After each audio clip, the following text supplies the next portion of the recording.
Today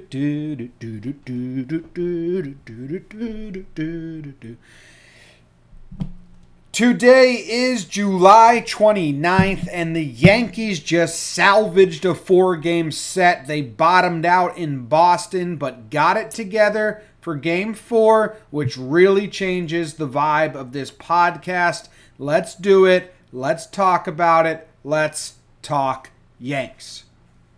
We ain't got no soundboard still. Ooh, dancing.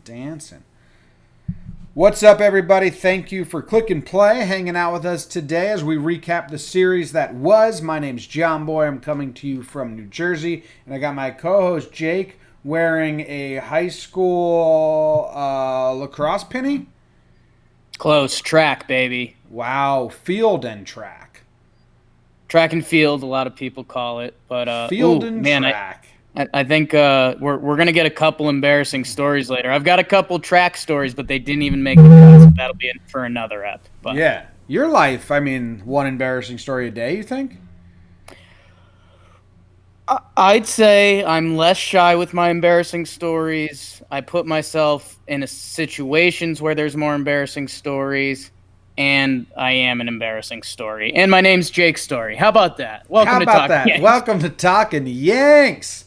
It's this last win really saved us from a brutal no music.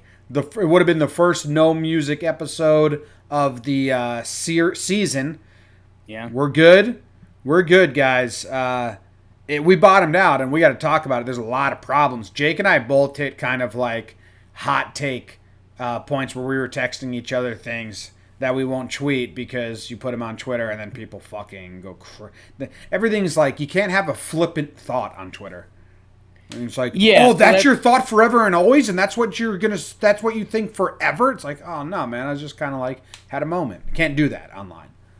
Yeah, Jimmy, that's what I kind of wanted to preface everything with, because a couple things I'm going to give you. First, any people out there looking to start your own podcast, little secret from the biz: a fully negative podcast sucks. Yeah, that's just a little inside info.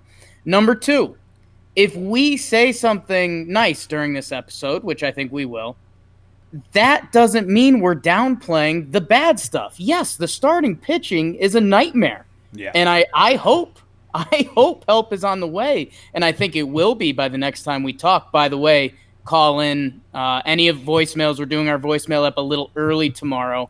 I'm sure you're jonesing to get your thoughts out there about some sort of trade, and we'll see if we can stomach it or not.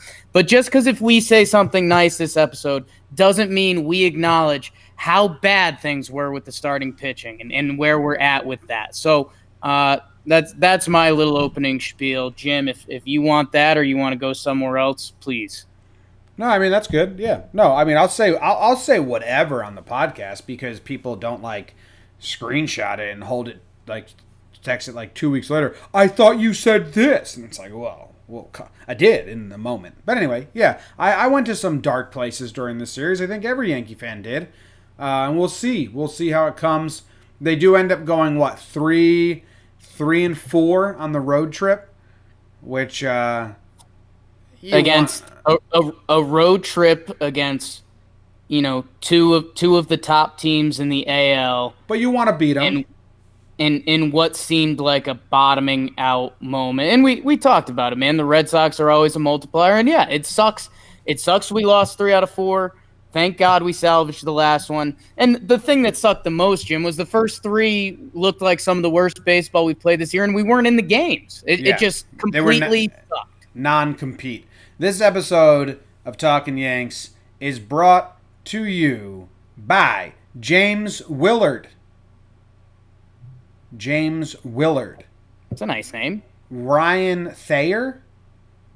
Throw your hands in the Thayer. Ryan Thayer. Philip Daria. Yeah, sure. Daria, yeah. Jordan Turok.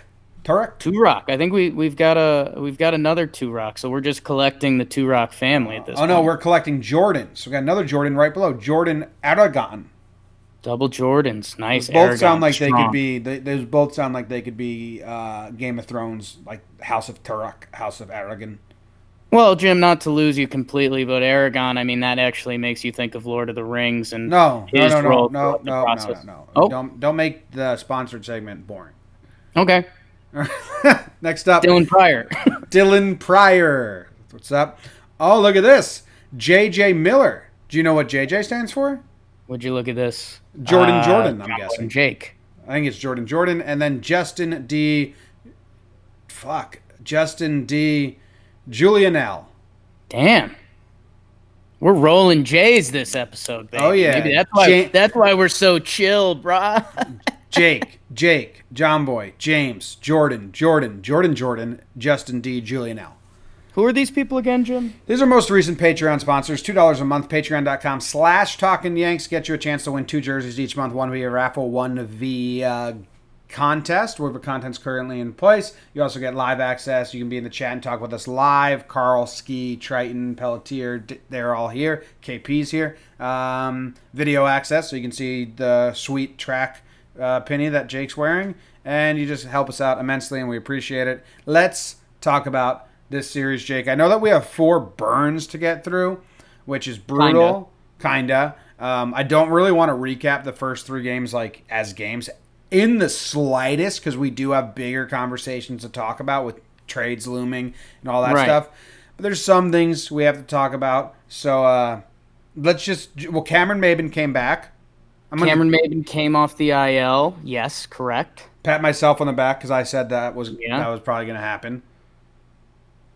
Guardy down, Cameron up. Yeah, it was kind of surprising. It was supposed to be his first 9-inning game at AAA, and they just said, "All right, punch it. You're going up to the big game." So Cam's back. They don't like Clint, and if you're still trying to make excuses every time they've gone past Clint, Talkman, Mike Ford, Cameron Maben without any rehab games, if you're still trying to make logical excuses besides they don't like Clint, I'm sorry. They're clearly just avoiding bringing Clint up. I think the other guys are also good at baseball. That's true, but yeah, there's been a lot of opportunities to get Clint back, and they haven't. They just brought Wade up. Yeah, Tyler Wade coming up. Hello, operator. Glad to get him that MLB paycheck. So many people tagging me. Oh my God, your twin. He's back. Hot Boy Summer 2019. Boys summer. Yeah, so DJ LeMahieu gets a little hurt. CC Sabathia goes on the IL. CC Sabathia, I know that, when you sign CC, you say there's going to be 2 IL stints to get his knee shot up, and they can pick and choose their spots. If this isn't the most perfectly picked spot with the off days, he can only miss 1 start in the 10 days IL. It also allows them, Jake, to trade for someone and not have to rid someone from the 40-man immediately, Talkman, Cameron, however it would shuffle. It just gives them more room to add someone without DFAing. I don't think that's true. That's only for 60-day IL. That would be the 40-man, right? The 25-man. 25-man. You said 40-man. Yeah. So it's the most planned out IL stint. Hopefully, CC comes back and can eat some innings for us, or just be a 5th starter, or whatever. Well, the only thing I'll say, depending how this trade deadline goes, and a couple other things, they could also have CC miss 2 starts, I think, if they wanted to. But that brings in a lot of factors. But they have some flexibility with C. Yeah. What else happened? Severino is a little ahead of Betances. He's going to start throwing off a mound soon, and then Betances is a little behind, but he'll be throwing. I thought it was vice versa. Boone said it one way, and then said, I got that wrong," and I think Severino's ahead. But whatever, we'll see where that goes. Yeah. I don't think I think Cash has to attack this trade deadline as if those 2 guys will not be part of the team.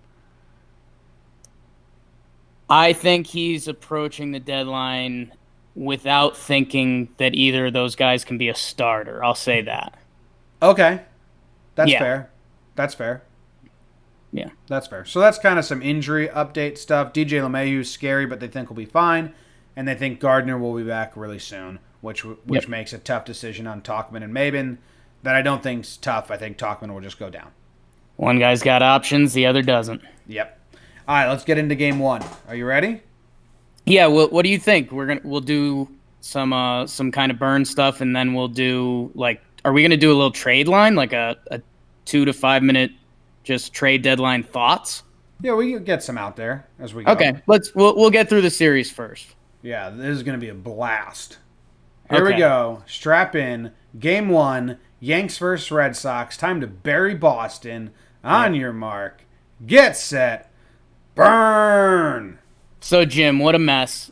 Red Sox win this game 19-3. As I prefaced on Twitter, if you don't follow at Talkin' Jake, these first 3 games we're just gonna replace them with embarrassing stories of our own because the games were pretty embarrassing. So the first story I'm gonna tell, Oh, you're 7th not grade. burning the stories? No, Jim. So no music? You can't tell a story via burn. No. Oh, I thought these were going to be like 1 minute awesome burns. Oh, I mean, there'll be a minute, but it's not like I'm making, Usher references in the stories. They're just good stories. No need to mess with them. Oh. So, 7th grade, gym class, we were doing the mile run, and you got to run it twice. So, me being silly Jake, it was this big lap, and part of it, there was some wooded area. So, I was like, this one doesn't even matter. I'm going to pee during the mile run. How hilarious is that? So, I go in the woods, pee, come back, come out, run the mile. Next day, one of my teachers pulls me over in the hallway and she goes, "Hey, Jake, did you run the mile yesterday?" And I was like, yeah. She goes, "Well, the whole 7th grade staff saw you pee in the woods." And I was like, "Oh, that's news to me." And she said, in words that I don't think can be replaced, she said, "We thought about punishing you, but the punishment of knowing that all your teachers saw you pee should be punishment enough." Did you care at all? I mean, 7th grade Jake thinking that all your teachers have seen your penis? Yes, Jim. Yes, I cared a little bit. How And close that's were game they? 1, 19-3. How close were they? There was like an extended classroom area that was pretty close. Pretty close. Oh, nice. So what'd you Game like one. about this 19-3 game? Nothing, but I don't remember anything. I thought there was going to be some game stuff mixed in with the burns. Oh, no, Jim. I mean, it was a nightmare. It was Yeah. bad baseball, and I mean, everything was bad. Yeah, there's got to be. All right, I'm trying to remember game one now. I'm going to pull up the box score. Okay. Oh, Tanaka. I did not like them Thank- leaving Tanaka in. Yeah. Tanaka was terrible, but to leave him in for the 12 earned runs, Tanaka's season is ruined now. We had fresh arms. I don't know. That was a terrible message, like for Tanaka to be so bad, but then also to just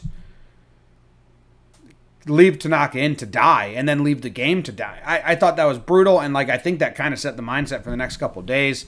Tarpley comes in, he's bad. Sessa comes in and gives us 2 shutout innings, and then Romine gets the pitch. He gets lit up. Come on, Ro. Yep. Come on, Ro. It was brutal, man. But after this game, like I walked away from this game like, well, whatever. 19-3, like that'll happen. I don't care that it's 19-3. It's just a loss. But when Yeah. you add the next game, then this game stays like, if we competed game 2, you just say, whoa, that was crazy.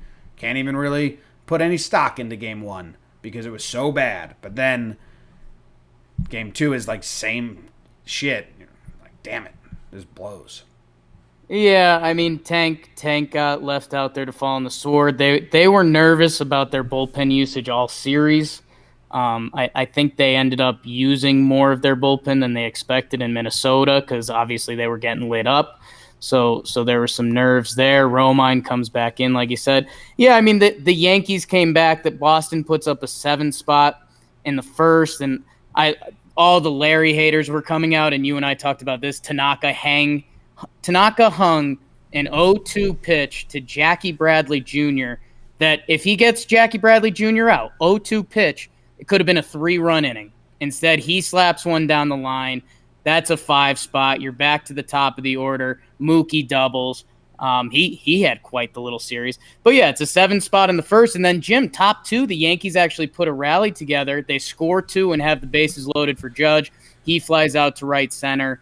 And that wasn't it. Well, I guess in the 4th inning when they come back and score another 5, that was it. But yeah, I mean, once that happened, everything else was just kind of moot and game over. Yeah, Romine got the pitch, so that's fun. Good for him. Single home run, fly ball, double, line out, fly ball. So Chavis, you suck. Benintendi, you suck. Hot. Devers, you suck. They got out versus Romine. Romine got him out. Embarrassing. Yeah, Devers guy's pretty good. Yeah, the Rothschild stuff went crazy. It's wild. So if you're a new listener, I'll just repeat my same stance that I will repeat till the end of time. Jake, right, you guys listening, have zero idea what goes on behind the scenes with the pitching coach or the hitting coach. If he's giving bad advice and they're heeding it, if he's giving good advice and they're turning it down. We have zero idea, and to act as if we know is just kind of ignorant and foolish, and I don't like doing that, so I will not comment on if I think he's a good pitching coach or not, because I have fucking zero idea what he does. It's not like we can see his game notes and his logs and his sessions with them. We don't get access to those. So, is he good? Is he bad? Don't know. Who cares? Yeah, I will say this. Pitchers should get the blame all the time. Players should get majority of the blame all the time. Yeah, my stance on it is name me a situation where you'd give Larry credit and name all the situations that you do blame Larry. It's no win. There's no win. I mean, when Severino figured it out, people gave Pedro Martinez credit because they had like one phone call. So I'll say this. I mean, I don't have the evidence. Like, there's not too many pitchers that I could point to and be like, wow, Larry revolutionized their career. But I also can't say Larry did bad things. Like, people are pointing at Sonny Gray. Do you remember Sonny had a 3.14 ERA on the road last year? But in the Bronx, he was over 6. Like, are you going to pin that? People are pinning that on Larry now. So I get it. You guys, there's nothing you could point at and be like, wow, Larry made Chasen Shreve the best pitcher in the American League. Well, guess what? There's not really any pitching coaches that can say anything like that. That being said, let's see the year play out. And I mean, the guys still have to do it on the field. Larry didn't hang that 0-2 pitch to Tank. So if you don't want to love the guy, that's fine, but hold back on hating the guy. Yeah. We just don't know. No one knows what goes on in those rooms. Yeah. All right. Game 2. Beautiful game 2. So beautiful no music? Game. So no music, Jim. Just in this burn, I slotted in John Boy Story. Okay. So we lost 10-5. What's your embarrassing story? I'm going to burn my embarrassing story. Okay. Knock yourself out. I'm more excited for that. Okay. Are you ready? Can you put some time on the clock? Set. Wait, I'm not ready. I hit you with a I'm not ready right in the middle. Okay. Oh, I've done that before and it hasn't stopped. Okay. Friday night in the Bronx, James Paxton versus Andrew Kastner and Jimmy O'Brien, a freshman in high school, brand new school, doesn't know anyone. He gets invited to the first fall football game. He's excited, gonna hang out with all his new friends that he just met in class. He's there with his 4-year-old brother. Halftime hits and he realizes he has to shit, just like James Paxton shit the bed again. Lead off home run for the first time, for the third time in 3 straight games. Hey, James Paxton, why don't you fix yourself just like Jimmy had to fix himself up after he shit his pants while holding his brother's hand because they had to walk up a giant hill to get to the bathroom because the porta potty line was too long. wrong. Gravity took over, couldn't control it, must have eaten something bad, wasn't in tune with his body, just like James Paxton's not in tune with his body or the mound. He's a piece of shit on the mound, just like Jimmy shit his pants when he was a freshman in high school at a brand new school, had to be driven home with shit in his pants. His mom was laughing at him. His dad said, "Don't worry, son, I shit my pants once too." Hail to Ottavino to Britain. Yankees lose 10-5 and things are looking shitty. Jim, Ron Swanson meme, I am so proud of you. That's how you burn an embarrassing story. Bringing those worlds together. I can't tell you how proud of you I am. Red Sox went up 7-0 again in this game, 7-0 through 4. Got as close as 9-3 at one point, and the final score doesn't look too bad. And there were a couple plays in this game that, the ball bounces the right way. This does look like more of a baseball game, but it didn't, and it sucked. Yeah. What's going on with Paxton? You want to talk about him? I feel like we might talk about him in a little bit. I'd rather Paxton hit the first batter of the next game he pitches, just first pitch of the game, hit that dude in the hip, in the butt, than give him a pitch to swing at. I'd rather him 4-pitch walk the first pitch batter. Because if he gives up a home run to the leadoff hitter for the 4th game in a row, that is unbelievably bad, Jake. Yeah. The fact that it happened 3 times in a row. Dude, they know they're just going to swing because you suck in the first inning. Do something different. It's insanity. Right. What's the true definition of insanity? Doing the same thing over and over again, expecting different results? No, it's a 90-day workout package. Dude, it's insanity what James Paxton is doing in the first inning. Yeah. Sucks. It's so deflating. 3 games in a row, leadoff hitter hits a home run. Yeah. So do something different. Yeah, and I don't know, maybe this ends up on Sharp Stats a little bit. It was funny because, again, this was in Larry Bashing world, and everyone was looking at his cutter and curve numbers. Here's a little stats. You guys didn't think Jakey was bringing the stats yet. He basically flipped his cutter and curve usage this year, and everyone's like, oh, here we go again. Larry's messing with another dude. You know why he did that? Because batters hit 144 against his cutter last year. So they tried throwing it more this year. Not to go into rocket science, but hey, if you were the pitching coach, wouldn't you want to throw that pitch a little more? So, and that being said, we may have hit the point where, all right, maybe let's just go to where Paxton was at last year because it's better than this.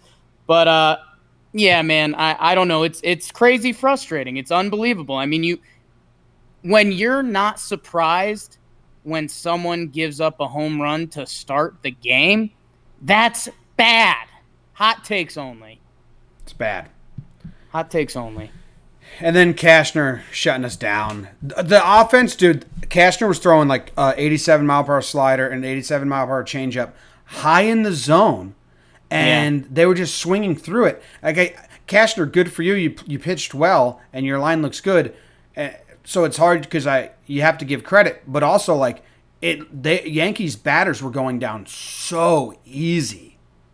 That was the most deflating part for me, was the bad base running, Voit trying to go to third when you're down 5 runs or whatever it was, the hit and run that didn't work because the hitter's just going down so easy, and then there's some like strikeouts where it's like, dude, guys, grind. Like it just looked like everyone was deflated. It was like they were tired or they just didn't get up. When the Red Sox, they just bring so much to this. So that was the hitters. Like the pitching's brutal. It's so bad. Yeah. But at one point I was like, all right, well, let's get the bats to get this back in. And then when they were going down easy, I was like, what is this? We look so bad. And Jim, I mean, it'll surprise you. The Yankees had 13 hits in this game. As Kenny Singleton would say, everyone got invited to the party. But I just think the timing of it, and when you go down that big so early, it's deflating. Deflating.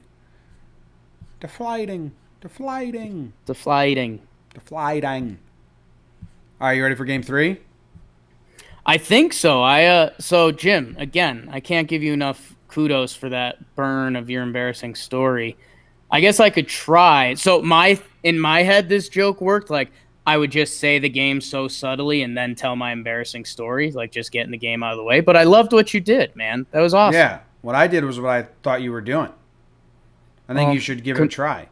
communication is the key to a successful relationship, you know? I tweeted it to you. I texted it to you. I said intertwine the story, the game notes, and your story. Um, I didn't interpret your text like that. I guess again, communication is the key to success there. But Yeah. intertwine them a little, you said. Yeah, intertwine them a little. Yeah, that's not what you just said. Anyways, you ready? Yep. On your mark. Get set. Burn. CC Sabathia versus Erod. Eduardo Rodriguez as a couple Southpaws try to figure it out in Fenway. And guess what? They wouldn't really. CC gives up 5. Chad Green, it's your turn to fall on the sword. He gives up a 4 spot. And at a certain point in this game, it is 9-3 again. So the Yankees pretty much stop because it sucks. Anyways, I can't intertwine it, Jim. Here's my embarrassing story. This is a story that I never thought I'd be bringing to a public forum. Mom, I'm sorry. So I get my first job out of college, management training program. And the one thing we were told, the one thing is that you can't miss inventory. This company took inventory so seriously. Nobody got to use off days during inventory. You had to be there. So it's Thursday night and all day Friday. So Thursday night, we start doing inventory, do a great job. We go to like 9 p.m. I'm going back home, and one of my buddies hits me up where I hadn't hung out with him a while. He's like, bro, there's this party tonight. Let's go. So I was like, yeah, sure. I love parties. Go to the party, get hammed. I wake up. Inventory the next day is supposed to start 6 a.m. sharp, this event that nobody can miss, and I'm just the new guy. I wake up. It's 10:30 in the morning. I'm freaking out. I don't know what to do. I'm like, all right, I'll figure it out on the way. I've got like a 30-minute drive. I'll call in. I'll figure something out. I go outside to get my car. I left it at my buddy's house because I drove there to pregame. So I have to sprint to my car, about a good mile run, get in the car, go to work. I show up there, and they're like, hey, what's up, dude? Best excuse I could think of was I threw one of my roommates under the bus, the mailman, if you've watched any of our stuff.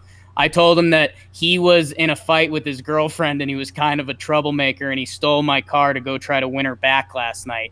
And they were like, oh, man, I'm sorry to hear that, man. Like, we've all had bad roommates. And I was like, yep. And a couple of guys totally knew it was bullshit. Like, this one guy walked in and he goes, hey, next time just tell him that she tied you up.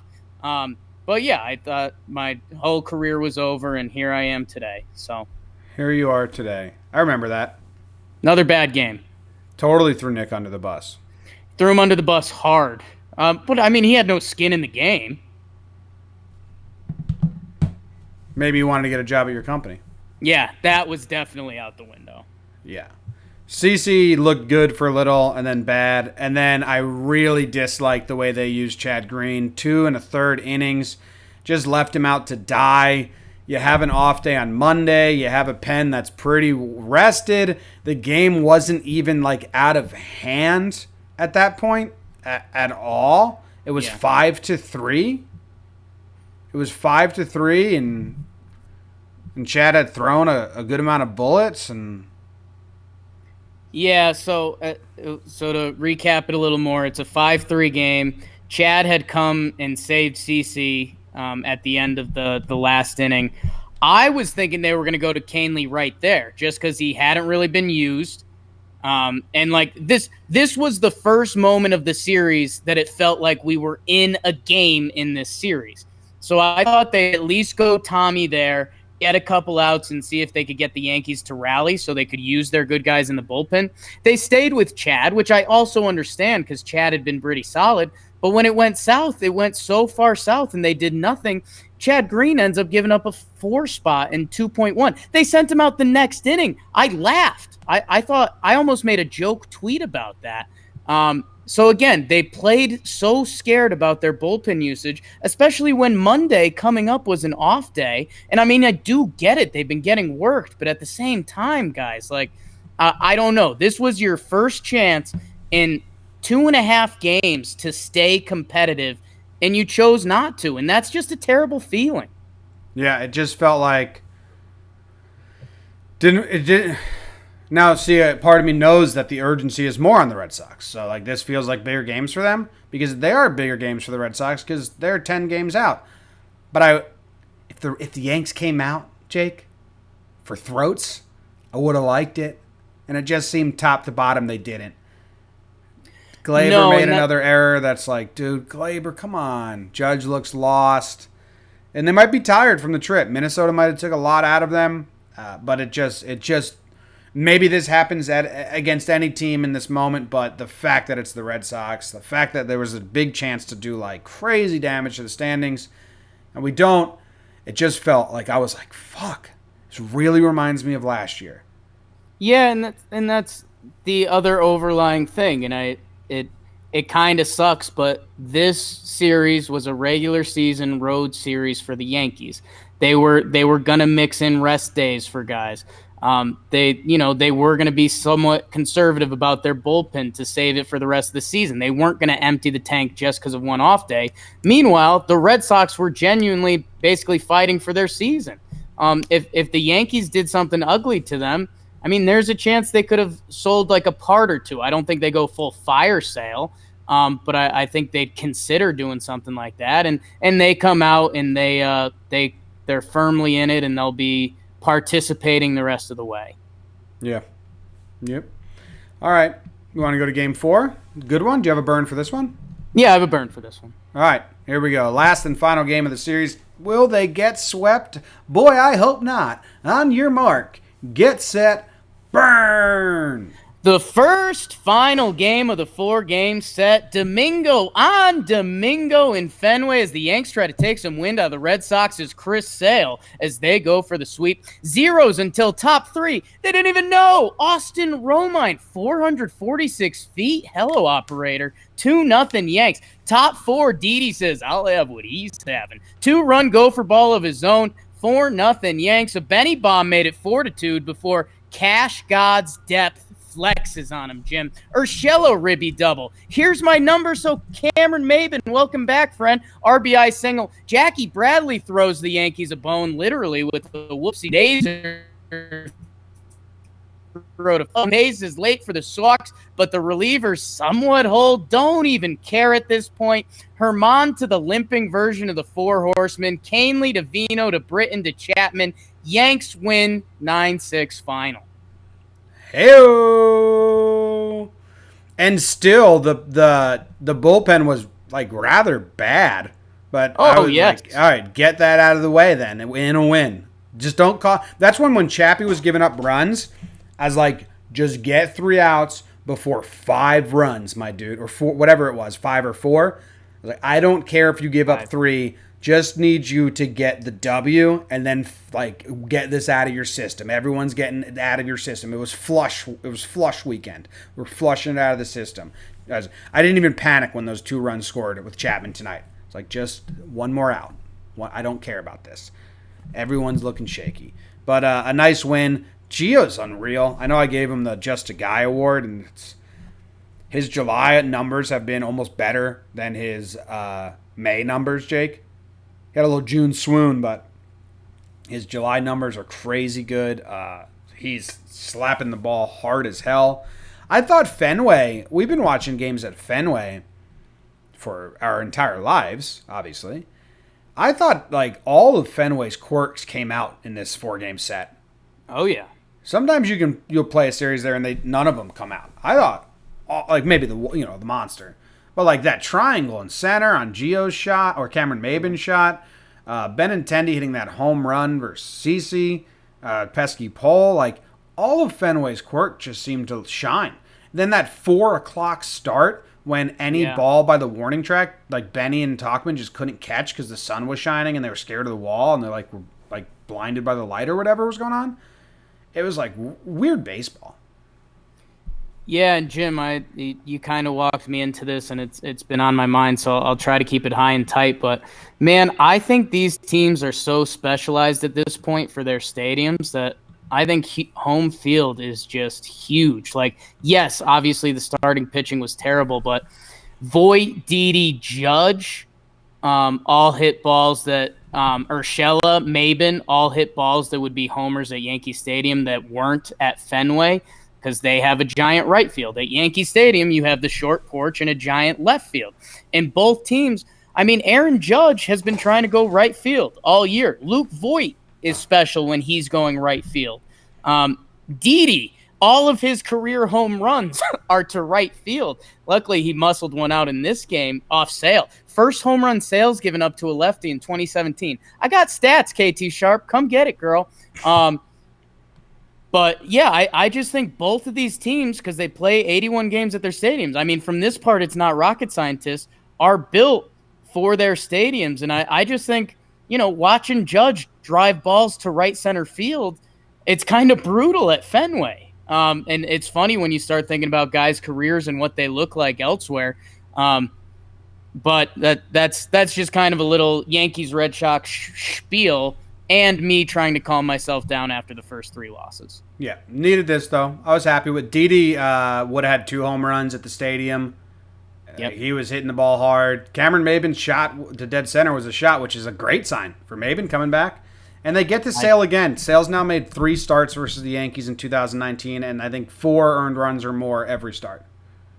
Yeah, and they're just they're not phased, man. They're not phased. They put together a couple at bats. I think their mentality is great. Like, they know there's going to be a couple at bats where Chris Sale just embarrasses you. When he drops the right slider or the right changeup, it's like, yo. But they put together at bats. He left some pitches. That pitch he left to Austin Romine was a meatball of meatballs, and Romine showed it with 446 feet later. A hanging changeup to Romine? Are they dumb? You dumb? You dense? Hello? McFly? Yeah. Good for Romine, huh? No, it's really good podcasting. Me hitting myself on the head. Like, people can hear that. Well, the patrons got to see it. Patrons get to see it. Join Patreon, people. Yeah. All right, let's move on to awards. Do we want to do like a trade thing? Are you saving that for the end? Yeah, I was going to save it for the end. Okay, cool. Let's just get through awards first. Well, can I tell you at least that awards are brought to you by Mazer Gaming? Wow, Mazer Gaming's still bringing everyone awards. Yeah, man. Up until a Gusto deadline. Can you say Mazer Gaming the way you like to say it? Mazer Gaming. Okay, mixing it up. I like that. Guys, still holding. If you guys don't know by now, Mazer Gaming has been supporting us. I was following them through the weekend. They were doing some Super Smash Bros. Stuff. All of you have played Super Smash Bros. Like, that's a rite of passage in this country. They do it all. I mentioned that. Call of Duty, you've played. Fortnite, you haven't played that. But they liked our vibe. They reached out to us. They were like, we love what you guys are doing. You're having fun out there. Mazer Gaming wants to put out the same vibe. If you're a gamer, go check them out. They're giving away tickets, people. Yankee game of your choice, up to $100. You get a Mazer Gaming jersey. Go check out the tweet. All you have to do is follow them and retweet it, and you can go to whatever Yankee game you like. So you like them apples? How about them? Mazer Gaming at, what is it? It's at Mazer HQ and Mazer.gg. Good game. Glory be to God. Glory be to God. What'd you think about my gamer lingo this weekend? Well, I don't know, because you're such an acronym guy, right? And like anyone want, like NE then the number 1. Like you type weird, so I don't know what's yours gaming and what's normal and what's Jakey. Right. You thinking that I invented TM number 8 for teammate? I mean, that's I appreciate you wanting to give me credit for that, but like that goes back ages. Well, I don't think you invented it. I just didn't know if it was common. Right. Like if I go play a game and they're talking in the chats, how many times is teammate going to be spelled TM8 versus teammate? I mean, always. Okay, I didn't know that, so that's why I was asking. Yeah, we'll have the Mazer guys give you a little run through. I'm 1, not an acronym guy. 2, not a gamer, so I don't know anything about that world. Yeah. Ugly. I used to type like that in 7th grade, the NE1 and all that stuff, and then this girl was like, "You sound real stupid when you type like that. Why don't you just write words correct?" I had a crush on her. Wow. So I scrapped it from my life like quickly. Yeah. That sucks. We all just thought you were your own man. But speaking of your own man, no, should we go to no, awards? Yeah. Let's go to awards. First award we give out is Pride of the Yankees. Pride of the Yankees. My pride of the Yankees. My pride of the Yankees. You're not up. Is the second. Well, let me finish. My pride of the Yankees will be the second one you hear because Jake gets to go first. Jeez, always cutting me off. Sorry, that's my bad for cutting you off. Yeah, what the hell? Sorry. I'd like to offer you a formal apology on that. God, I thought I was going to cop out from the obvious one, but I'm not, Jim. It's Domingo Germán, man. Wow. Has a team ever been more desperate for a 5.1 3 earned run start? That was our best start. That's been our best start in a while. Best start in over a week. It's unbelievable. Jim, if anyone wants to check out the pregame show from today, you won't see us filled with confidence. We were really hopeful that Domingo would bring it, and he did, man, and he had the 9 strikeouts, which is huge because so many of those Red Sox guys are good at giving you a tough at-bat and throwing something in play, and a lot of times it makes something happen for them. 5.1, 4 hits, only 1 walk, 9 Ks. And yeah, man, he gave up the 1 bomb to Benny, and I mean, at this point, shrug, like, don't care. It was tough seeing Brock Holt come up after Benny because it's like, yo, pitch around him to get to that guy. But Domingo brought it today. We needed it more than everything. For you and me, we talked about how different this whole podcast would be if we had lost today. We still would have been looking for some positive stuff, but it would have been a lot tougher. So, Mingo, thank you for saving us. Thank you for saving the Yanks. And, man, how quickly baseball can turn. We breathe into this off day, and then we say, all right, homestand, let's get it going. Let's get it going. All right, Domingo Germán is your pride of the Yankees. Thanks, Jim. My pride of the Yankees is Austin Romine. Wow. Only played 2 games, had 4 RBIs, 3 hits in his first game. That home run was huge. We needed to score first. We needed to put a chink in Sale's armor, and Romine is the least likely guy the Red Sox will think do it. Like, it's like, I mean, it'd be like if Holt was the guy to like hit the 2-run home run. It's just even more demoralizing. And not to knock Romine, but he's not a greatest hitter, so it is. And I think it fires up the dugout. Like, hey, Ro just fucking went deep on him. Like, let's go. Let's put together some at bats. So I thought that was huge. What? I think that's the biggest part. I'll pass it back to you. But when you're on the bench and you see Romine doing it, and you're like, he's giving us a 2-run homer today, like, let's go. Yeah. Let's make that count. Yeah. I wanted to group together Higgy as well, because I think collectively the catchers had a good series with 2 home runs. I want to say, I think Higgy had some hits as well. Higgy went 2 for 7 and Rowe 4 for 8. Higgy had 3 RBIs. Romine had 4, so both catchers played really well. I could have grouped them, but I didn't and just went Romine because I think the Sale home run set a tone that needed to be set. And I think it's different coming from Rowe than like Judge. I would have loved for Judge to do it, but Rowe doing it, I think, then pushes everyone else to get it together. Jimmy, in his last 14 games, Romine has a 1.0 OPS, 2 homers, and he's hitting highly over 400. And that started a couple weeks ago when I personally was worried because he hadn't showed us pretty much anything this young season. He's been raking when he's been in the lineup. Yep. All right. Who is your next up? You Yankee. What's our next award? You Yankee motherfucker. That was good, Jim. Who you got? That was really good. James, you know what? You and I, we can bicker with the best of them, and we can suck up to each other like the best of them too. I'm going to give you an assist here. I'm going to take Aaron Judge. I'm going to take Aaron Judge. Jim, 1 for 19 this series? 1 for 19? Yeah, it's more concerning that his numbers at Fenway altogether are brutal. And that's where I think our guy Joe's McFly has been all over this a little bit. Jim, he's getting pitched inside now, and he doesn't want to turn on balls.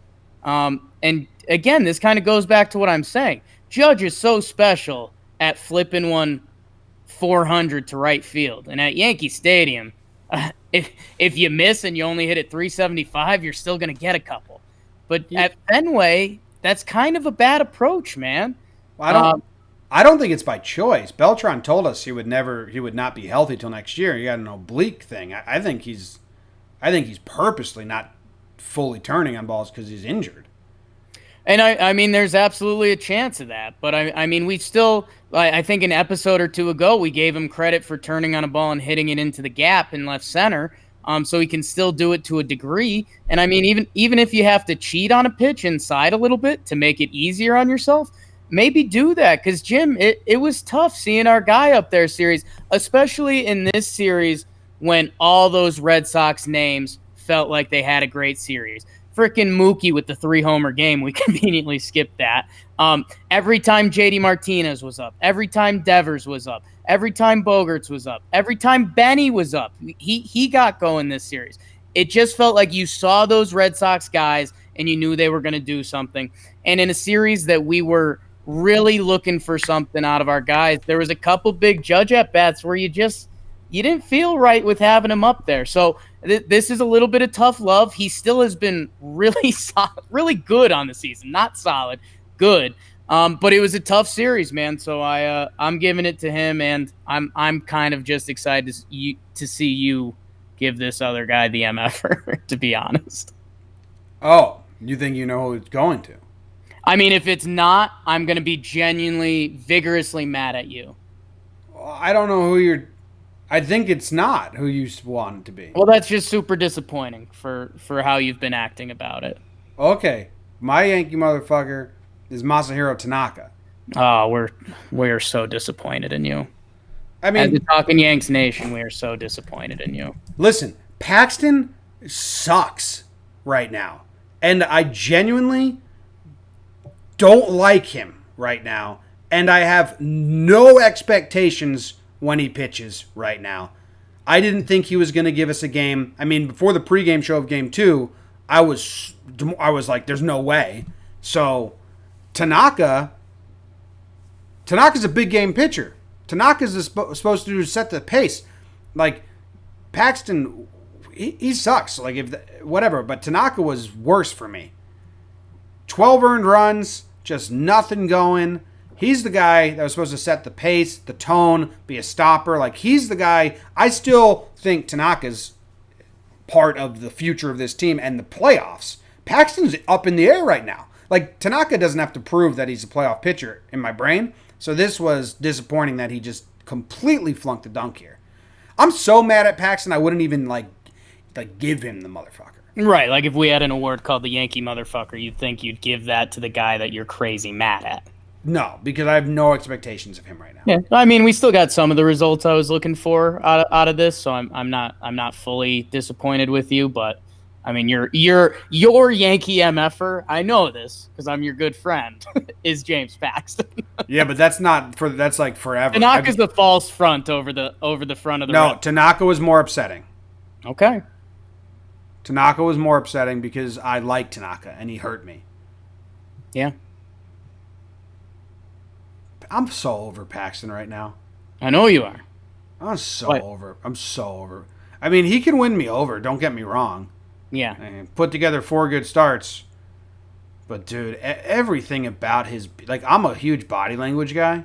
Right. I think anyone that's listened to this has known that. Like, Pineda used to drive me crazy. Sonny Gray drove me insane. Paxton, that fucking puppy dog look after giving up your 3rd home run in a row to the leadoff batter of the game, and then you do that puppy dog sad look like, I can't believe this is happening. Well, that's your business, motherfucker. Fix it. You can't just suck and then look at like, oh, it's happened again. You're the fucking reason it's happening. It's really starting to piss me off. As I said when I said at the opening of the show, I'm starting to get into like Jake and I both fell into hot take worlds where like I won't tweet this stuff out because people don't know how to allow people to have fleeting emotions on Twitter anymore. But I'm fucking. He is not in my good graces. He ain't invited to Thanksgiving dinner, Jake. You're Yankee MF for Masahiro Tanaka, and that's what I was looking for. Yeah, Jim, no, everyone's right. We don't get hard on players on this show. Read a book, people. It's been tough, and again, what a Yankee MF for Masahiro Tanaka.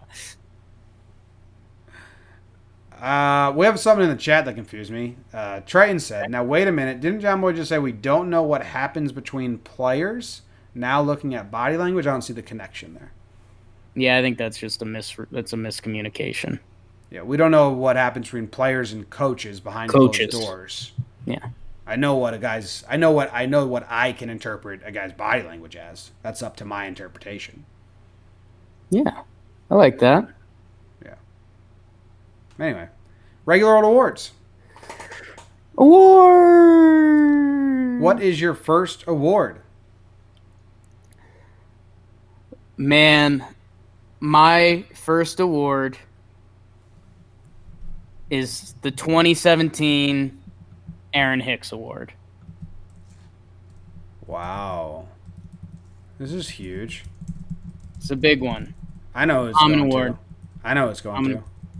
What do you think it's going to? I think it's going to Luke Voit. I think he's grinding your gears with all his looking strikeouts. He's grinding everyone's gears. And some of the stats are starting to leak out. Lindsey Adler had a couple good ones. Since he's come back, the strikeout looking are insane. To the point that it feels like the book is coming out more on Luke Voit, that he's willing to take a decent amount of pitches, and almost like a not fear factor of Luke Voit. And man, Jimmy, this is the crazy part. So I went into the number. Dude, I had a couple people reach out to me on Twitter, and they're like, dude, can you believe what Voigt's doing? And Jimmy, I went into the game log, and his game numbers are still good, man. Since he came back from injury, and this is excluding tonight's stats, but up until tonight, 14 games, 288 batting average, 383 on base. The OPS is a little low, 826, only 2 homers, not a lot of power. 21 strikeouts, a little above his normal pace. He had a good series. This 4-game set, he had a 474 on base percentage this series. It's wild, Jim, and I know you're saying the stats and grinning because you agree with me and you like when I come off as the bad guy for a little bit. But if you've been watching the games, you can't ignore it. Some of the pitches he's taking and doing the dramatic, like, get out of the way of the pitch, they're very clearly strikes. And I think some of it's timing, and I think he's still kind of getting his groove back a little bit. But it's for me, it's just so funny that how many series we walk away from, and you're like, Voit kind of had a mess series. I saw him have a couple good at bats. I saw him have a couple bad at bats. And then you look at the stats and you're like, he played great. Yeah. So right now it's just a little bit of a mind death. I had a smirk because a couple of days ago I said I wanted to bring up the stats on air, but I ran them by you, and your response made me not bring them up because I said Voigt's has double the amount of looking strikeouts as the second person on the list. Like, he's number 1 on the Yankees, strikeout looking. And then you said, yeah, but he has double the amount of walks. Yeah. So it felt null and void. Now it doesn't. Now it doesn't. I just don't like the big exasperated, like, oh, and it's like, Voit, that was a strike. Yeah. Protect. 34 strikeouts on a called third strikes, 12th most in the majors. 10 of those, so 10 of the 34 were in July, and there was 2 in tonight's game. So it passed the eye test and actual stats test that this is happening more now, and it's brutal. I mean, it started when he first came off the DL, and you're like, okay, he's not seeing the ball great. Now he's still doing really good things, but he's also doing that, and it's like, what?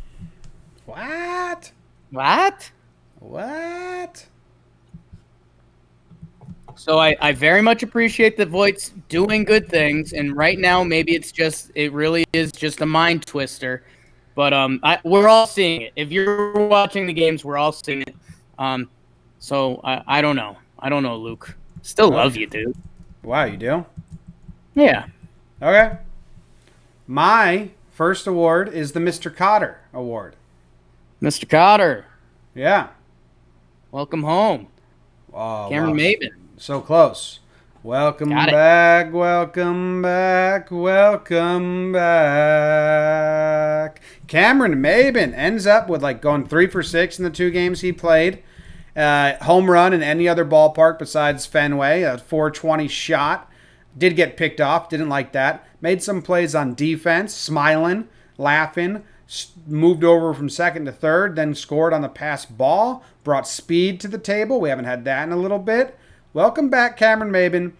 Another guy where it's like Gio. Will Cameron Maben become just a guy? He's not there yet for me, Jake. Because this injury now put it into phase 2. Like, okay, which Cameron Maben are we getting? The crazy guy that's playing really good? Or is he going to regress back to the normal guy? You know? But 2 games so far, so good. And it was fun to see him back. Dude, he's a good clubhouse presence. Yeah. I think the Aaron Boone quote was like, the 2 leaders in this clubhouse right now are Aaron Judge and Cameron Maben. Yeah, but the Yankees are full of nonsense quotes like that. Yeah, the Yankees like giving a little extra love in their pressers, which, hey, I enjoy that. We haven't had a good Judge quote in a while. Let's get one of those next homestand. Let's get like Austin Romine is the heart and soul of this team. Jim, without him, we're not in first place. You and I, some of our favorite moments that come out of this are when the smaller things become common things amongst our fans and people. And something that's very much developed, and it's been so very true, good things happen when Cameron Maben is on the baseball field. Yeah. I had so many people tweeting that at me today, and that was awesome. And Jim, the more awesome part is it's true. It's unbelievable. Whether it's defense, hitting the ball, you mentioned he got picked off. That was just kind of, again, he's a leader on this team. That was kind of a team building thing. Like, I get picked off too, guys, but let's run the bases better. That was you like I could spin anything, babe. But Jim, he scores an insurance run late, which he basically gets the hit, he gets around the bases, and then it ended up being a wild pitch, but ESPN was giving him credit for distracting the pitcher. So if they can, I can. And Jim, that run actually ended up being pretty important because how many times did you hear the phrase "the tying run is on deck"? And without that run, the tying run would have been at bat, which is a very different situation on your heart when you're watching a baseball game. So man, it is so great to have Cameron Maben back. So great. So How great. good does he look, Jim? Good. Just like really good. Yeah. What's your next award? Really good. My next award, my final award, I'm between a couple guys, Jim. Your dream. Finkel Einhorn. Who is your pride again? How could you forget? I forgot, man. Bad brain. Everyone Austin knows that. Romine. Let's not harp on it. We got Bad Brain shirts on sale now in the store. Thank God. Okay, then this is easy. This was a Jimmy Missed Me for Pride of the Yankees award. Okay. It's Gio Urshela. And you knowing it, I mean, just makes the award that much sweeter for young Gio.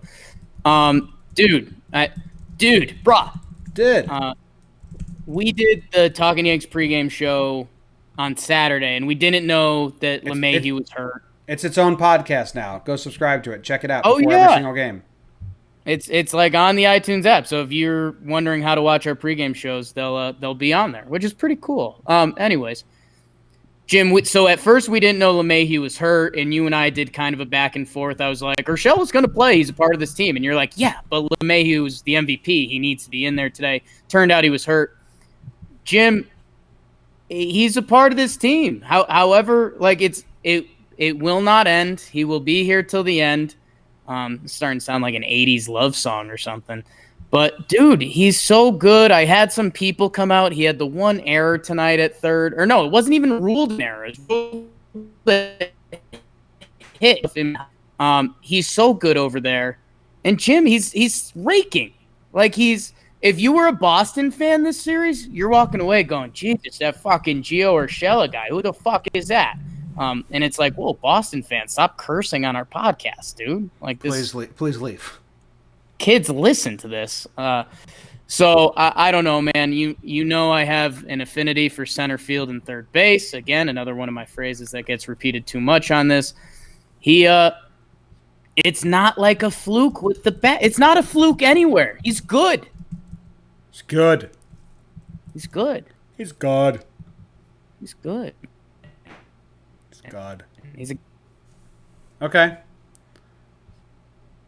Good award, Jake. You like him? Yeah. I mean, his swing is like great. It's like roping the ball. I don't get it. He looks so confident up there. He looks like he figured out his hitting game plan. Like there's some pitches he's going to try to hit for power. There's some he's just going to try to go with and try to get hits, and he just looks so confident in his approach. It's awesome.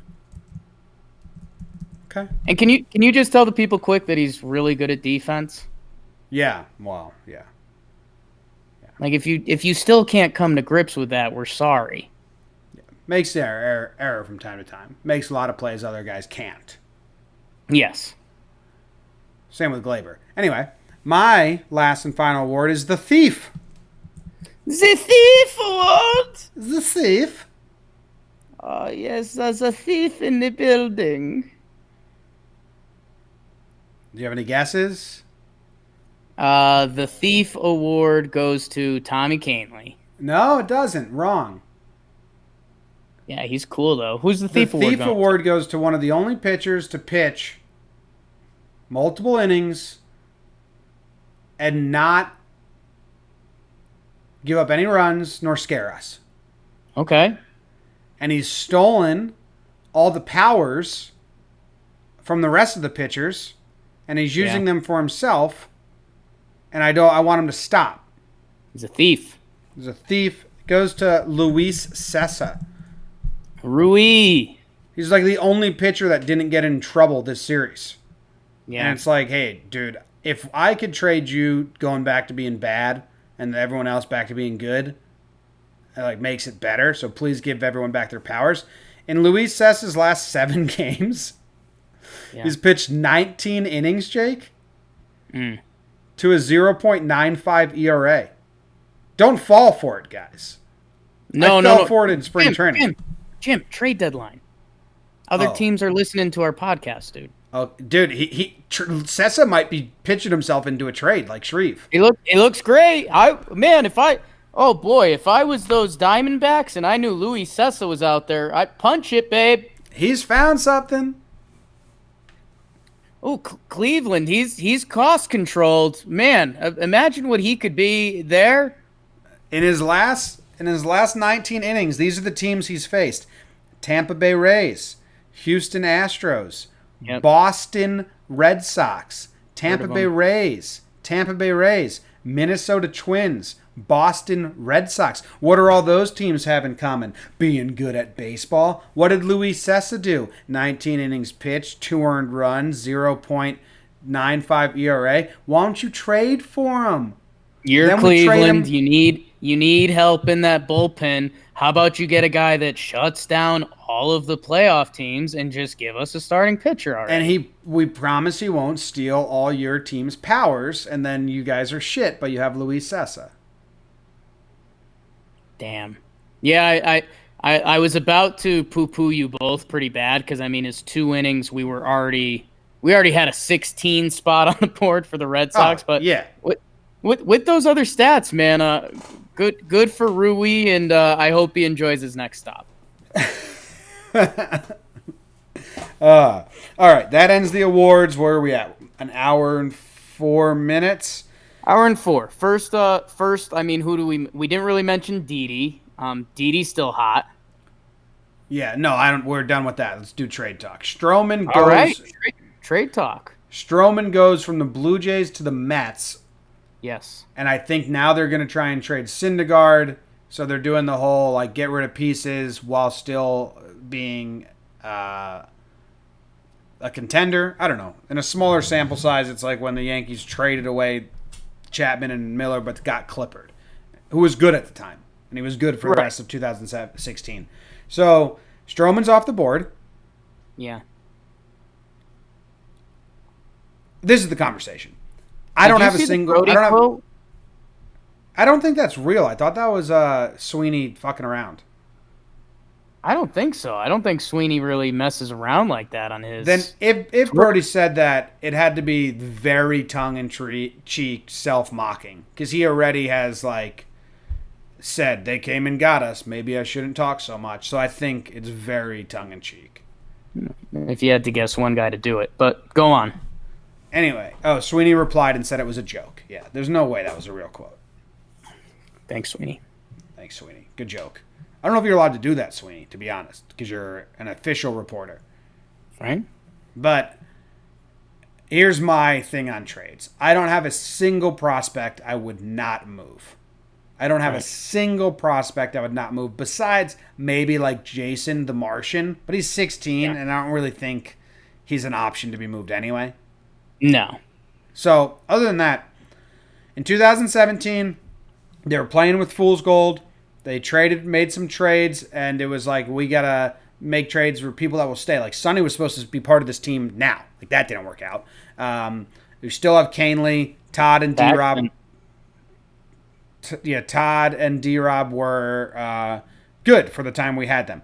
But whatever. Last year they made trades. They still wanted to stay under the cap, so they didn't do any death trades. Hap was fantastic down the stretch. Like, you can say re-signing Hap may be a mistake, but trading for him was good. Besides the start in Boston, but down the stretch, like, Hap made us a way better team as our best pitcher. 7-0, 2.69 ERA. Cashman needs to make a death punch trade, Jake, and he's going to have to overpay for it. It's gonna, like, they gave up Glaber for Chapman, the Cubs. They knew they were overpaying at the time. He has to, Jake. I don't care who trade Clint. He's worth a lot. Trade Davy Garcia. I'm not a buyer in his stock anyway. And even if I was, I'd still be saying this. Whoever they ask for, if we don't go after it and say this is a win now year and we need a win right now, I'm going to be so upset. I trust Cash to make good trades. And then another thought I had is Cashman always makes that first trade, like Lance Lynn, Jaime Garcia. There's going to be a trade like that. Like, maybe it's Mike Leake. And people are going to overreact and think that's like the whole move. So let's all know that that's coming. There's going to be a buffer trade. But I'm ready to trade everyone. Are you with me? Same mindset? Do you have guys you wouldn't trade? I'll walk you through the weekend. I posted my 3 guys I wouldn't trade. I also had the Martian on there because we love a good, what's the word I'm looking for? A freak. I had Tyro on there as kind of a joke just because of my man crush on Tyro this year. And I had Eric Kratz on there, the 39-year-old third-string catcher. He's off the table for me, Jim. When I mentioned I was having thoughts that I couldn't share this weekend, Jim, Saturday I crossed into a firm area where I was like, we need 2 pitchers. I really did. I think part of that, was Domingo Germán, who you talk about a big trade piece. I mean, Domingo Germán could be a guy you could flip for someone like a Noah Syndergaard that obviously adds value to that other team for many years down the road, because I think he's going to be a really good pitcher, man. The strikeout stuff is no joke. He's going to be on a pitch limit this year for the Yankees, and maybe they turn him into a super weapon out of the bullpen. Maybe they save his innings for the playoffs, but it's still going to be Domingo's first kind of playoff run. And, I mean, what starter is he? Is he R1 right now? So, Jim, I think you're right. I mean, we need to make a move. If Noah Syndergaard is moving, Jim, he's going to Houston or the Rays or another team that we're going to be battling with, Minnesota. And I think you're right. Brian Cashman has stood pat with this youth movement and where this team is at. Push has come to shove, Jim, because if the Mets trade Noah Syndergaard to Houston and we don't get an elite starting pitcher, I mean, we might have just wasted a baseball season. Elite's hard though. There's not that many elite starting pitchers out there. I think what we talked about in the last Sharp Stats. I think he's going to try and get like one pitcher and fortify the bullpen because starting pitchers don't go 3 times through in the playoffs. So you just need a big pen, and right. But I just think playoff baseball is different. And Jim, the other thing that I mean this. Well, who's this elite? Who do you have that's elite available? If Syndergaard's available, he's around there. I think some of the guys. I mean, I know he's a name you hate. I think Greinke might still have something in the tank. I don't think he's coming to New York. I think Jim, even a guy I know people are making a lot of jokes around it, but Robbie Ray does have big strikeout numbers, and I mean maybe he catches. We don't really have a playoff rotation. So we need something. I don't know who it is. I don't know what the analytics team is. But, Jim, I'll tell you what, man. Maybe Sevy comes back. And even if we could get 4 innings of good Luis Severino, that we could almost piece that together with our bullpen. But, Jim, I'm sorry. When you have Cole and Verlander starting 5 games in a 7-game set, like, you're just not going to be able to piece together what they can piece together. So, I don't know, man. I mean, if they make a trade for a Mike Leake or someone like that, I'll convince myself in the innings and that the bullpen's going to come together and Sevy's going to come back and we'll figure this thing out. And there's a chance, man. It's baseball. That's why baseball is a great sport. You get hot at the right time, you can do it. But, man, I'm sorry. Like, I will have trust in Tanaka in a playoff game. You and I will have that because he has earned that. He has earned that. Everybody else right now, man. I mean, if Domingo twirled a bad game in the playoffs, would we be shocked? If Paxton twirled a bad game in the playoffs, would we be shocked? CeCe? So, I don't know, man. I need something that lets this team know we're going for it. Because, Jim, I think the other teams are going to get stronger. I don't know who Houston's going after. I think the Sox are going to get bullpen help. I think the Sox are going to get someone like an Edwin Diaz who, man, if they can get him for pennies on the dollar and fix him, geez, would that be a huge boost to that team? So the Yankees just need to do something, and it needs to be impactful, man. It can't be kind of Lance Lynn from last year. It can't be Jaime Garcia. It needs to be impactful. So I don't know what it is. Yeah, but I do think that he will trade for like a Lance Lynn, Jaime Garcia type. It's not the big move, but he always likes to get a couple starters. Right, and I very much fell into that area this weekend where I was telling myself, you go out and you get a Stroman or Bauer with your prospects, which, and something that our big baby David brought up was that the Blue Jays, people talk about the Yankees tax. I think it gets blown up too much. I think in division, I think there's something there. I wouldn't say that's a Yankees tax. I think that's an in division. If they were going to trade Stroman, they were probably going to ask for more for the Yankees. And we know Brian Cashman doesn't have his tipping point. But I came into this weekend saying, all right, you go get a Mike Leake or Robbie Ray with prospects, a couple prospects, and you do it. And then I was saying you pay for Bauer or you pay a little bit for Stroman. And, I mean, now he's off the table, but it would be great to get 2 arms in there. Give me 1 arm that I can talk myself into. Do you think Bauer's available? I think there's a chance, Jim. I don't think it's a big chance. I think there's a chance you'd have to pay. And, I mean, it might be a price people aren't comfortable with. But, I mean, Jim, what would you pay to get Trevor Bauer on this team? That's not my issue. My issue is why would Cleveland sell him? Like they have I get Bieber, they have Bieber, Dog Hair, what's his name? Clevenger, and Bauer. Those are their three starters. Like Kluber's supposed to come back. Yeah, I just heard he's looking bad.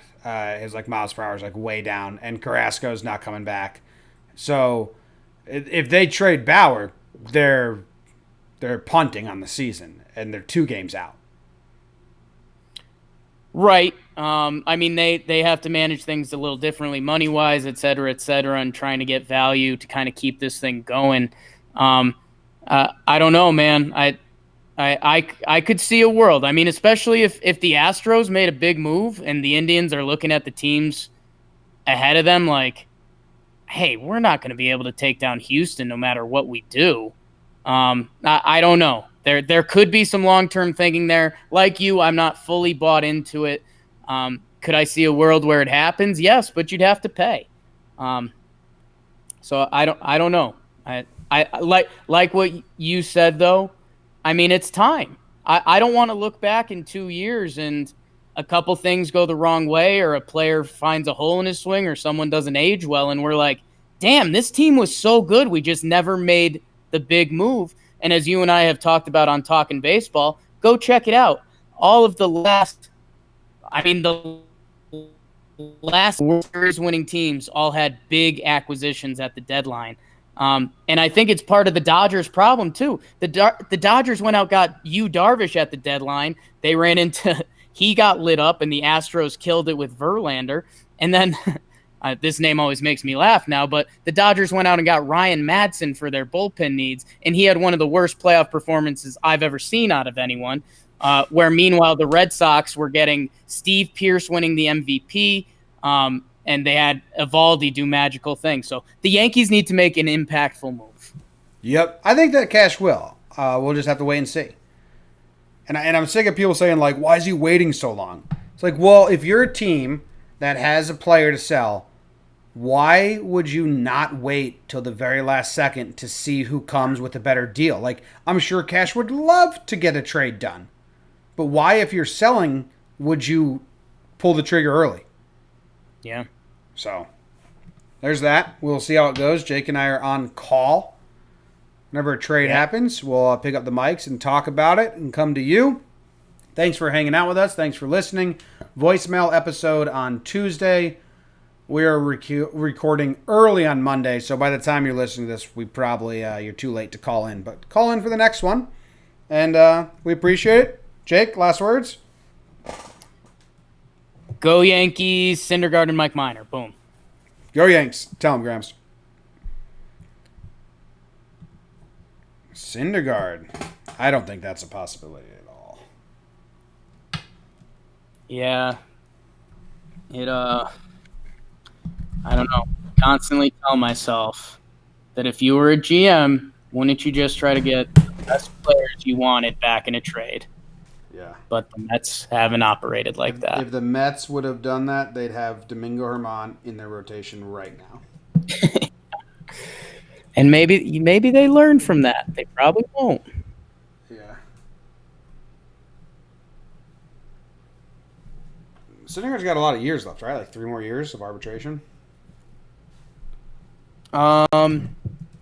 He's either a year and a half or 2 years and a half.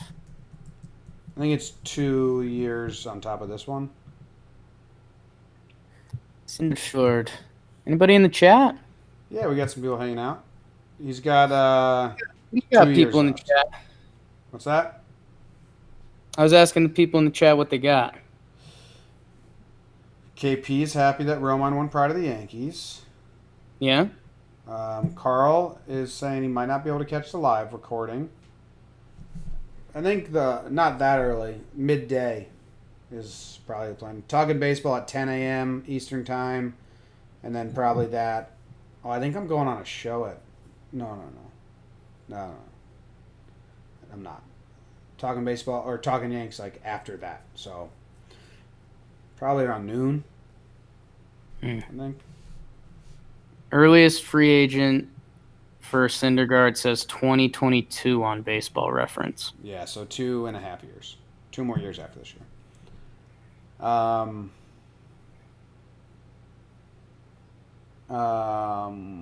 Triton asks about Chris Archer. No way. I would never. What's the Would you schedule for? take him? Would you take him as the extra guy? No. I want no part of Chris Archer being on the team. John Boy and Jake Radio. We got what's the schedule for that? Not tomorrow, and we got to figure it out. There's some decisions coming there. Strikeouts are good. Strikeouts are good. Yeah, man. It's gonna be a crazy trade deadline. Yeah, man. I think Clint's gone. It would make sense, especially when you say the overpay thing. Like Cashman giving up what he'd give up as a normal package with Clint in there, basically. Like Clint is his overpay. Yeah. That would make sense. He's gonna have to overpay. Yeah. I mean that's kind of where that was my crazy thought that I mentioned, but I didn't fully embed. I was like, go out and do the trade you were gonna do, and then do like a Domingo Herman trade for Bauer or Syndergaard. Yeah. Nicholas Medina says, "What do you think of Otto's performance lately?" Everyone's been like not on their A game. Yeah, I think Otto's a little tougher just because like when he's right, and earlier this year he was so right, it was incredible. And now kind of the new shiny toy has worn off a little bit, and he hasn't been as good. But I mean I still believe in him. Yeah, I agree. I feel like Booney doesn't believe in him as much as he used to, though. You know what I'm saying? I think Like they really care about the righty lefty stuff now, which is funny because they like used to pretend they didn't. yeah. I think Canely is going to be the most trusted reliever soon. Canely's looked pretty good. Tried to tell people. And Britain is crazy. Yeah. He's just like against the Red Sox, he's a nightmare. Yeah. I don't know. Yeah, I hope these two games versus the Diamondbacks go well. I mean, Cash likes doing trades with teams that are in town. You think that lends itself to a Robbie Ray or Greinke deal? Jim, I mean, this is What if they walk away? What if they walk away with Robbie Ray and Greinke? Jim, it's a crazy video game idea, but I'll tell you what, the price tags and stuff would add up there because Greinke's been great, but they still want to get off of his money. And there's your two arms. But I don't know. That does seem very video game-ish. We're seeing Greinke on day 2. Fucking trade for Greinke. He pitches as a Yankee, pushes Tanaka back. Win-win. They can't throw Greinke. I don't think Greinke's coming to New York. It'd be a wild ride. Yeah. I don't know what he's gonna do, man. I don't know what he's gonna do. Is there any questions? Robbie Ray for Frazier makes a ton of sense. What's Robbie Ray's contract? I think he's a year and a halfer. Maybe I'm wrong. I don't know. I'll look it up. Robbie Ray. Robbie Ray. Yeah, ARB eligible next year.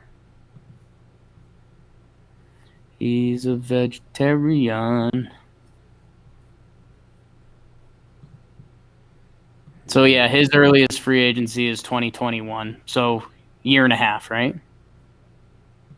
Yeah. This year and next year. Same as Stroman. Yeah. Stroman's price, he didn't get any top 100 prospects. Is that what I read?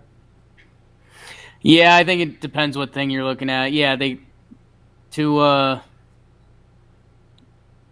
One guy who's kind of ready, the K guy, I think he's thrown for the Mets this year. And then the other guy is supposed to be like a rising prospect. But yeah, I mean, nothing crazy. And I guess that's the other thing that gets me from the Blue Jays perspective. It's what you just said. It's literally what you just said about the Yankees and Cashman waiting. Like, if that trade's on the table from the Mets, like, why not just wait 2 days? They had to ask around and not get more.